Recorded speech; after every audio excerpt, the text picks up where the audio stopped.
Hi there, just read this disclaimer please. Alright guys, how's it going? Just a very quick video to let you know what I did about half an hour ago.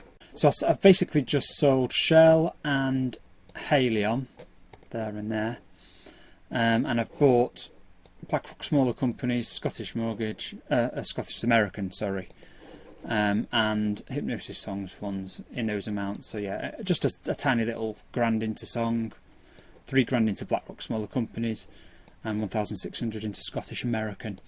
And what's that has done to my income is, before I made the change, that was my income, 11 and 38 quid, and it's added 46 quid to my expected income. I mean, most of that is just because Haleon hadn't yet declared its first dividend.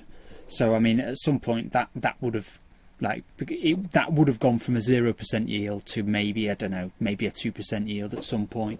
So I think most of that is just Haleon.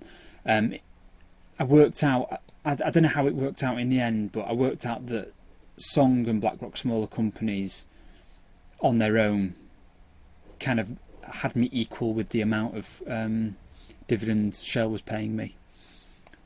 Although I was kind of cheating, because I had like a 0.75 dollars to £1, but actually that number is so much larger now. It's now actually 0.95 last time I looked.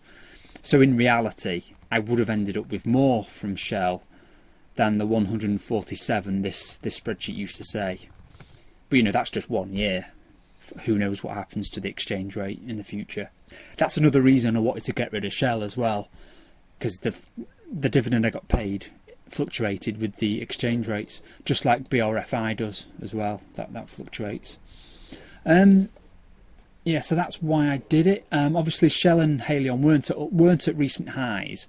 It was more about what had happened to BlackRock Smaller Companies and Hypnosis Song Fund. They were both at very depressed levels. BlackRock Smaller Companies, I think it's like 45% from its recent high, and Song has just gone down by about, I don't know, it's like 92 at the moment. It's below its IPO price.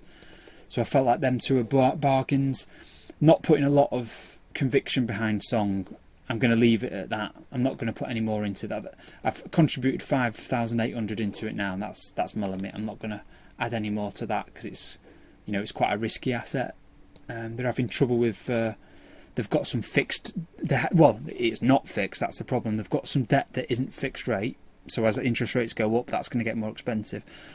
Hopefully they'll be refinancing that though at some point to some sort of fix, but it's kind of like, what's the expression, closing the barn door after there's some expression, isn't it? What is it? Closing the barn door after is it a horse has fled or something? I can't remember. Yeah, so they're having issues. They're struggling to get cash to buy a share in Pink Floyd's back catalogue. That to me doesn't really matter, because so what if they can't buy into Pink Floyd? It could be overpriced because it's such a big band. Who knows?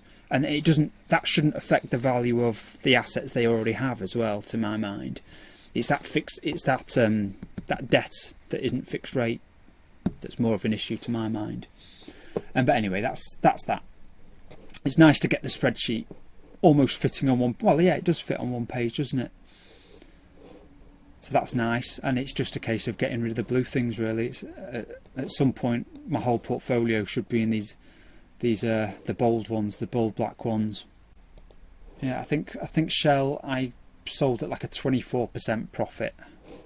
So it's not bad really, considering it's had quite a big yield as well over the years I've owned it. Yeah, that's it. Alright, I'll leave it there. Alright, thanks guys. See you later. Bye bye.